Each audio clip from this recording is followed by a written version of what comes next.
श्रीदेवी के रहस्यमय मौत का पूरा सच। दुबई के होटल कमरा नंबर 2201 में 24 फरवरी 2018 की उस रात को आखिर हुआ क्या था। ओमान में श्रीदेवी ने अपना 240 करोड़ रुपए का इंश्योरेंस करवाया था। इंश्योरेंस की शर्त क्या थी? अगर श्रीदेवी की नेचुरल डेथ दुबई में होती तभी उसके परिवार वाले को 240 करोड़ रुपए मिलेंगे। तो साथियों चलिए श्रीदेवी के रहस्यमय मौत का पूरा कारण, पूरा डिटेल हम आपके साथ शेयर कर रहे हैं ताकि आपके माइंड से बिल्कुल भी क्लियर हो जाए कि आखिर रहस्यमय मौत का कारण क्या था। अगर आप क्राइम न्यूज़ स्टाइल को पहली बार विजिट कर रहे हैं तो चैनल को लाइक करके सब्सक्राइब कर दें और हाँ, अपने यार दोस्तों मित्रों के साथ शेयर कर दें ताकि उनको भी ये जानकारी अच्छे से लगे। साथियों दिन था 24 फरवरी 2018। उस दिन भारत में दुबई से एक ऐसी खबर आती है जिसे पूरे भारत के लोगों को संदेह में डाल देते हैं। खबर थी बॉलीवुड की सुपरस्टार श्रीदेवी की मौत की। श्रीदेवी की मौत की वजह यूएई के होटल जुमेरा टावर के एक कमरे में नहाने के दौरान टब में डूबने को बताया गया। तो क्या सच में श्रीदेवी की मौत टब में डूबने से हुई थी? वहीं दुबई पुलिस के हिसाब से मौत की वजह यही बताई गई। लेकिन जब आप श्रीदेवी की मौत की घटनाक्रम को जानेंगे तो आपको विश्वास नहीं होगा कि 5 फीट 7 इंच की हाइट श्रीदेवी 5 फीट 1 इंच के टब में डूबने से कैसे हो सकता है। मित्रों, श्रीदेवी का जन्म 31 अगस्त 1963 को हुआ था। इनका पूरा नाम श्री अम्मा अयंगर अयप्पन था। बाद में इन्होंने अपना नाम श्रीदेवी रख लिया। 21 फरवरी 2018 को बॉलीवुड के मशहूर कपूर खानदान के रिश्तेदार मोहित वर्मा की शादी दुबई में होना था। मोहित का शादी अनिल अंबानी के पत्नी की भतीजी से हो रही थी, इसलिए दुनिया भर के कई बड़ी हस्तियां शामिल हो रहे थे शादी में। इसी बीच श्रीदेवी अपने पति बोनी कपूर और छोटी बेटी खुशी के साथ दुबई के लिए निकल जाते हैं। जानवी कपूर, जो उसकी बड़ी बेटी होती है, वह इस शादी में नहीं जा रही थी क्योंकि जानवी फिल्म धड़क की शूटिंग में बिजी थी। श्रीदेवी अपने पति और छोटी बेटी के साथ दुबई पहुंचती है। 19 फरवरी को श्रीदेवी इंस्टाग्राम पर फर्स्ट पोस्ट करते हुए डालती है कि मैं दुबई पहुंच चुकी हूं और 20 फरवरी से शादी के फंक्शन की शुरुआत हो जाती है। 21 फरवरी को बड़े धूमधाम से शादी होती है। बिजी शेड्यूल होने की वजह से बोनी कपूर अपनी छोटी बेटी खुशी के साथ भारत आ जाते हैं क्योंकि बोनी कपूर को उत्तर प्रदेश के इन्वेस्टर्स समिट में शामिल होना था और श्रीदेवी दुबई में ही थी। श्रीदेवी के भारत नहीं आने की वजह यह बताई जाती है कि उसकी एक बहन दुबई में ही रहती है, उससे मुलाकात करना है, और दूसरी वजह यह बताई जाती है कि वो अपनी बड़ी बेटी यानी जानवी कपूर के लिए कुछ शॉपिंग करना चाहती थी। उधर बोनी कपूर भारत आने के बाद यूपी के इन्वेस्टर में शामिल हो जाते हैं और यह इन्वेस्टर जो है लखनऊ में हो रहा था। इसके अगले ही दिन बोनी कपूर अपने दोस्त के बर्थडे पार्टी में नजर आते हैं। फिर 24 फरवरी को बोनी कपूर और श्रीदेवी में बात भी होती है और श्रीदेवी कहती है कि मैं तुम्हें बहुत ज़्यादा मिस कर रही हूँ। कुछ देर बाद ये दोनों फ़ोन रख देते हैं। जब श्रीदेवी बोनी कपूर को ये बोली थी कि मैं तुम्हें बहुत ज़्यादा मिस कर रही हूँ, इसलिए बोनी कपूर श्रीदेवी को सरप्राइज़ देने के लिए 24 फरवरी को शाम में बिन बताए दुबई के लिए निकल जाते हैं। बोनी कपूर शाम में लगभग 6:20 पर दुबई पहुंचते हैं और कमरा नंबर 2201 के बेल को बजाते हैं।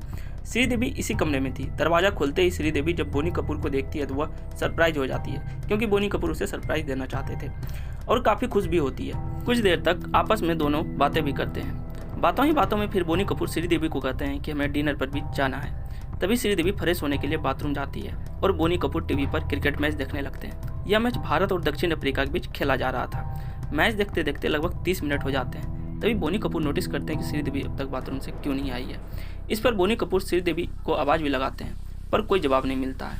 इनके 10 मिनट बाद बोनी कपूर खुद जाकर जो है बाथरूम के पास जाकर आवाज़ लगाते हैं मगर इस बार भी कोई अंदर से आवाज़ नहीं मिलता है। बोनी कपूर खुद झाँक कर देखते हैं पर श्रीदेवी कहीं नज़र नहीं आता है। बोनी कपूर अचंभित हो जाते हैं, आखिर वो गई कहाँ। तभी बोनी कपूर हड़बड़ाहट में अंदर चले जाते हैं। तभी देखते हैं कि उसका नज़र बाथ टब पर पड़ता है और देखते हैं टब पानी से पूरा तरह भरा हुआ है और श्रीदेवी टब में पानी के अंदर गिरी हुई है। तुरंत बोनी कपूर श्रीदेवी को टब से उठाकर बाथरूम के फर्श पर लेटा देते हैं। वो लगातार श्रीदेवी को आवाज़ के साथ साथ उठाने की भी कोशिश करते हैं मगर श्रीदेवी के शरीर में किसी भी तरह का कोई हलचल नहीं नजर आता है।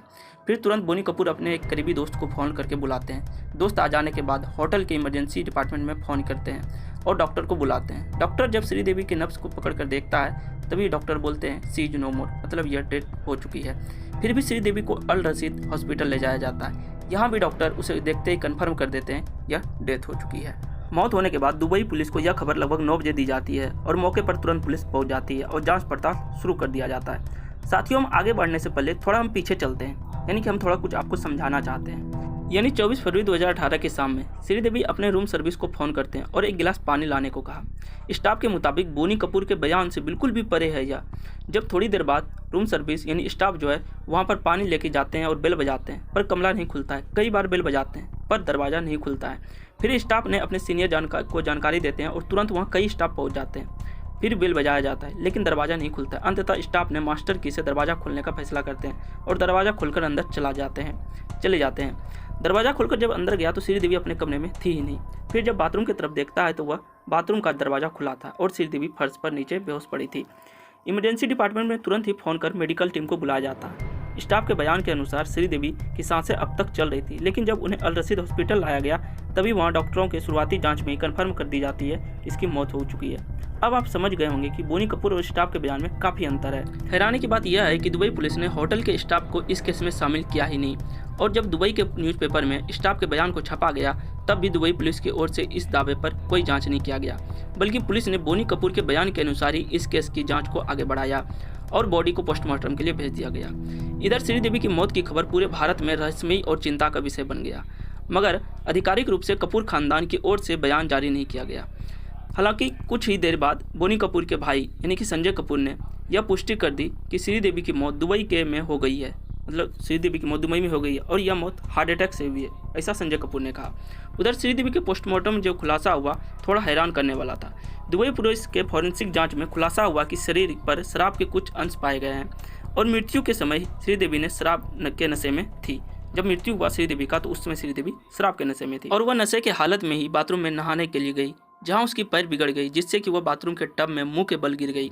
फिर उन्हें संभलने का मौका नहीं मिला और इस कारण उनकी मौत हो गई। उधर श्रीदेवी के शव को दुबई पुलिस रिलीज नहीं कर रही थी क्योंकि कागजी कार्रवाई अब तक पूरी नहीं हुआ था। तभी बोनी कपूर ने शाहरुख खान से मदद मांगी, क्योंकि दुबई में शाहरुख खान की अच्छी जान पहचान है। हालांकि प्रक्रिया में थोड़ी रफ्तार तो पकड़ ली, लेकिन सबको अब तक रिलीज नहीं किया गया था।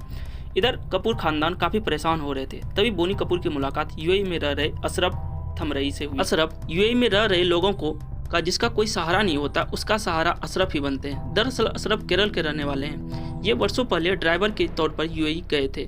इसी दौरान अशरफ ने देखा कि जब कोई यूएई में मरता है तो उसके शव को भारत या अन्य देश भेजने में काफ़ी समय लगता है और काफ़ी परेशानी भी होती है। ऐसे में अशरफ ने लोगों का मदद करना शुरू किया। 2018 तक अशरफ 5000 से अधिक शवों को भारत, पाकिस्तान, नेपाल, बांग्लादेश, इंडोनेशिया, फिलीपींस जैसे देशों में भेज चुके थे। इनमें से 4000 से ज़्यादा शव जो है भारत ही आए थे। अशरफ को अच्छे से पता था कि शव को भेजने के लिए कौन कौन सी कागजी कार्रवाई पूरी करनी होती है और इन कामों को कैसे जल्द से जल्द किया जा सकता है। अशरफ की पहचान दुबई के सरकारी डिपार्टमेंट में भी अच्छी खासी है, इसलिए श्रीदेवी के शवों को भी भारत भेजने का काम अशरफ ने किया। अशरफ ने कुछ ही घंटों में सभी पेपर क्लियर करवा लिए और 27 फरवरी 2018 को दुबई से श्रीदेवी के शव को रातों रात अनिल अंबानी की चार्टर प्लेन से 28 फरवरी 2018 को मुंबई लाया गया और 28 फरवरी को ही पूरे सम्मान के साथ श्रीदेवी का अंतिम संस्कार किया गया। आज तक श्रीदेवी के मौत का रहस्यमय बनकर रह गया है। श्रीदेवी की मौत के बाद डायरेक्टर सुनील सिंह ने खुलासा किया कि कुछ समय पहले ओमान में श्रीदेवी ने 240 करोड़ रुपए का इंश्योरेंस करवाया था। इन इंश्योरेंस का शर्त यह था, अगर श्रीदेवी का नेचुरल डेथ दुबई में होता है तभी उसके परिवार वाले को 240 करोड़ रुपए मिलेंगे। इस खबर ने लोगों में काफ़ी चर्चा का विषय बन गया। साथियों, इसमें से आप क्या समझते हैं? क्या वह स्टाफ सही बोल रहा था या फिर बोनी कपूर सही बोल रहे थे? इन सब का रहस्य में आज तक बन के रह गया है। इसलिए विचार आपका है, आप हमें कमेंट करके जरूर बताएं। और हाँ, अपने साथियों के साथ इस वीडियो को शेयर जरूर कर दीजिएगा। अगर पहली बार विजिट कर रहे हैं क्राइम न्यूज़ टॉक में तो चैनल को लाइक करके सब्सक्राइब कर दीजिएगा, ताकि अगली वीडियो का इन्फॉर्मेशन भी आपके साथ जल्द पहुंच सके।